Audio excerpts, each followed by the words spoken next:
Oi pessoal, bem-vindos a mais um Quer Que Desenhe. Aqui a gente constrói junto com você mapas mentais para fixar os conteúdos das matérias da forma mais clara e explicadinha possível. Você pode baixar o mapa que nós vamos construir aqui no vídeo a qualquer momento. Basta você clicar no link da bio. Aproveita para se inscrever no nosso canal e fica atento porque no final vai rolar um link para você assinar o Descomplica com aquele desconto esperto. Então, vamos lá? A Inglaterra passou muito tempo governada pela dinastia Tudor, principalmente com o rei Henrique VIII e a filha dele, a rainha Elizabeth I, que foram os dois principais monarcas Tudor. Nesse período, aconteceu a Revolução Anglicana, que iniciou um processo de conversão das antigas terras feudais, muitas das quais tinham pertencido à Igreja Católica, em propriedades privadas. Esse processo foi conhecido como cercamento dos campos e possibilitou uma série de arrendamentos, que por sua vez eram vendidos aos burgueses e que incorporaram essas propriedades ao sistema capitalista de produção. E estimularam a criação de ovelhas, expulsando os camponeses e provocando um grande êxodo rural.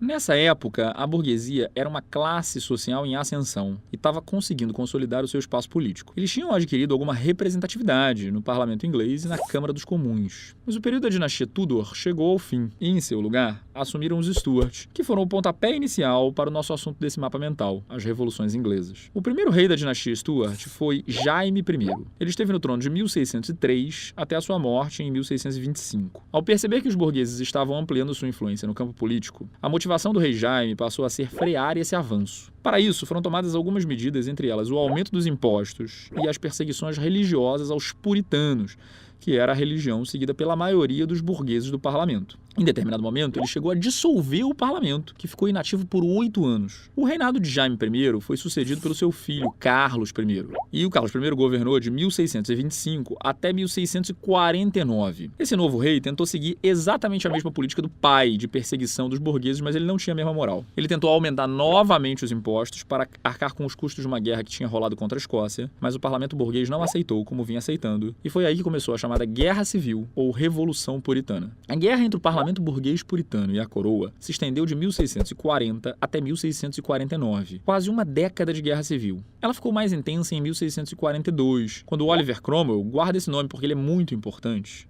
um líder puritano, convocou a base da pequena burguesia e dos camponeses para formar o New Model Army, também conhecido como Exército de Novo Tipo em português. O exército ficou também conhecido como Exército dos Cabeça Redonda, porque eles se recusavam a usar perucas, que era um tipo comum, né, de adereço da nobreza. Nesse contexto, destacaram-se os diggers e os levelers, os cavadores e os niveladores, que se caracterizavam por sua radicalidade política. No caso dos diggers, os cavadores, o ideal era a reforma agrária. Já os levelers, os niveladores, levantavam a bandeira da igualdade de direitos entre todos os cidadãos, né, o sufrágio universal. Com esse exército, a burguesia conseguiu esmagar as forças da coroa e a Guerra Civil terminou em 1649 com o rei Carlos I decapitado, perdeu a cabeça e proclamou-se a República nesse mesmo ano de 1649. O Cromwell, como grande líder da Revolução Puritana, assumiu o poder com o título de Lorde Protetor da República, em inglês a Commonwealth, e iniciou seu governo com várias medidas que favoreciam a burguesia, como os chamados Atos de Navegação, aprovados em 1651, que restringiam o transporte de produtos ingleses apenas a navios da própria Inglaterra, favorecendo a construção de um mercado interno no país.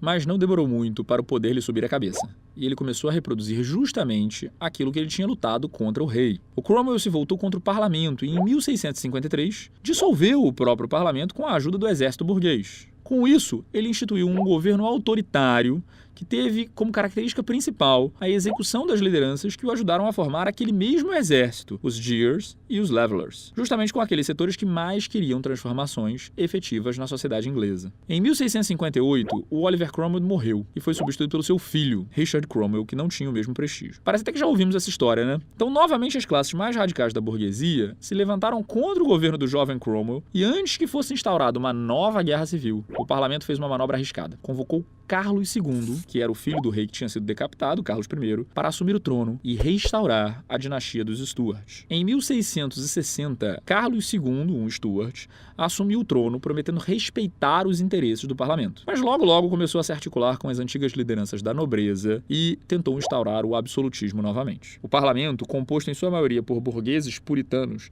se viu novamente vítima do autoritarismo. O rei dissolveu o parlamento e reinou sozinho até 1685, no ano de sua morte. Com a morte de Carlos II, quem assumiu o trono foi seu irmão, Jaime II, que tentou dar seguimento às mesmas ações, principalmente no que diz respeito ao absolutismo. Mas a história se repete, e de novo, o parlamento foi rápido em outra manobra política para tirar o monarca do poder, dessa vez evitando conflitos armados. E foi aqui que começou a Revolução Gloriosa, que recebeu esse nome justamente por não ter tido derramamento de sangue nem morte. A estratégia do parlamento foi convocar a filha do então rei, Jaime II. Sua filha Maria II era casada com Guilherme de Orange, o governador dos Países Baixos, hoje a Holanda. A ideia era de que juntos o casal pudesse assumir o trono da Inglaterra. E foi assim que, em 1688, Guilherme de Orange invadiu a Inglaterra para depor Jaime II e apoiar o parlamento. Jaime II, sem defesa alguma, fugiu para a França e Guilherme de Orange assumiu o trono como Guilherme II. E essa foi a Revolução Gloriosa. O parlamento, então, estabeleceu uma série de novas diretrizes para os reis. E ambos, Guilherme e Maria, tiveram que se comprometer com a chamada Declaração dos Direitos de 1689, a Bill of Rights. Essa declaração limitava a ação dos reis de modo a impedir qualquer retorno ao absolutismo. Os reis passaram a ter o poder restrito e o poder de decisão política se concentrou no parlamento, formando assim uma monarquia parlamentarista que existe até hoje. Além disso, havia também o comprometimento com as liberdades individuais, principalmente no que diz respeito às liberdades religiosas. Com a maioria no parlamento, a burguesia conseguiu conquistar definitivamente o poder político, o que explica, pouco tempo depois, o início da Revolução Industrial ter sido justamente na Inglaterra. Essa talvez seja a parte mais importante do nosso conteúdo, que foi o grande significado dessa revolução. Ela marca o fim do absolutismo na Inglaterra e a ascensão política da burguesia. E a burguesia, agora com o poder político, vai levar à frente a Revolução Industrial, na qual a Inglaterra foi a pioneira, justamente por ter sido o primeiro país do mundo a fazer uma revolução burguesa. O primeiro país do mundo no qual a burguesia assumiu o poder. Pronto, isso é tudo por hoje. Não se esqueça que você pode baixar esse mapa lindão que a gente construiu juntos clicando no link que fica aqui na bio. E além disso, temos um cupomzinho para você assinar o nosso curso com um desconto especial. Então valeu, pessoal. Até a próxima. Até o próximo Quer Que Desenhe.